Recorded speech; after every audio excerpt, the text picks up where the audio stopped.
On Hambledon Hill, a large Iron Age hill fort, a gathering of 2,000 to 4,000 clubmen were preparing to march upon Sherborne. To free, as mentioned before by Newman, from the account at Duncliffe, the leaders captured in Shaftesbury, under General Fairfax's authority earlier.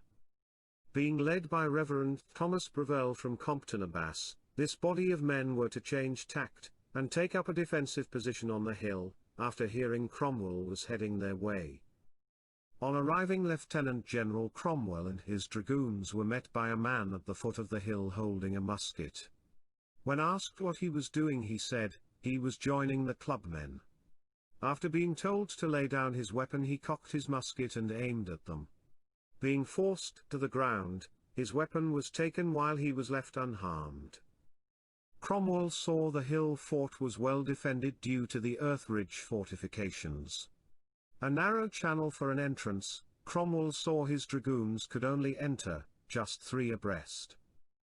Sending a lieutenant and 50 of his dragoons to ask someone from the clubmen entrenched on the hill to negotiate, resulted on them being fired upon. The narrow entrance to the hill fort was tactically an advantage to the clubmen. Cromwell would soon change from a negotiating standpoint to a confrontational option. Cromwell then sent a clubman by the name of Mr. Lee, who, going back and forth, made 2 attempts passing the message that if they disbanded no harm would come upon them. After being fired on again, Cromwell sent Captain Lieutenant Gladman's troop to approach them, where they were fired on yet again. 2 dragoons were shot and killed, 4 horses and up to 9 troops wounded. Thereafter followed a show of force. Major Desborough with his dragoons, whereon finding or maybe being told of a rear entrance to the hill fort, charged at the clubmen from behind. Clubman Reverend Thomas Brevel could be heard above the chaos shouting, they must stand to it now, and that rather than lose their armies, he would pistol them that gave back. The battle went on for several hours, not the so-called 1 hour as in the parliamentarian report. The balance was always in favour of Cromwell's more disciplined troops. Finally the clubmen resistance was over. Cromwell's dragoons, in defeating this stand by the clubmen, took 12 of the clubmen's colours. The loss of life is recorded as Cromwell lost 3 men, 1 an officer, and 12 wounded, with the clubmen a loss of 12 men, although some reports say 60. Many were injured, some fleeing. The prisoners took were held overnight in St. Mary's Church in Shroton.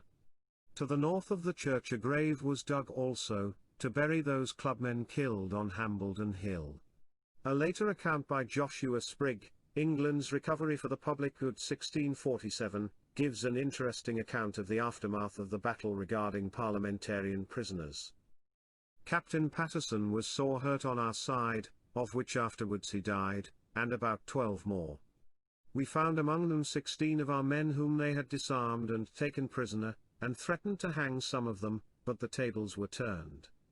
We quartered that night in Shroton, and kept the clubmen in the church, and with them 4 vicars and curates, which were taken with them upon the hill, whereof, Mr. Talbot of Milton, and Mr. Lawford of Orkford. Cromwell, with the prisoners gathered in St. Mary's Church the day after the battle, spoke from the pulpit, with warning on the consequences of opposing the new model army.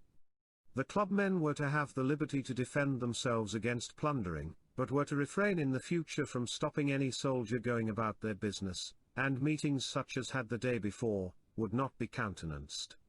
Any man who was on the list, just made deserved to be hanged, if he should be taken again opposing Parliament. Cromwell, with the prisoners gathered in St. Mary's Church the day after the battle, he spoke from the pulpit, with warning on the consequences of opposing the new model army. Thereafter, the majority were let go. Reverend Thomas Brevel with others, a total of 16, were took to Sherborne and imprisoned. Fairfax was to see fit who was to be taken to London. Reverend Thomas Brevel was sequestered, then reinstated as rector of Compton Abbas until his death in 1655.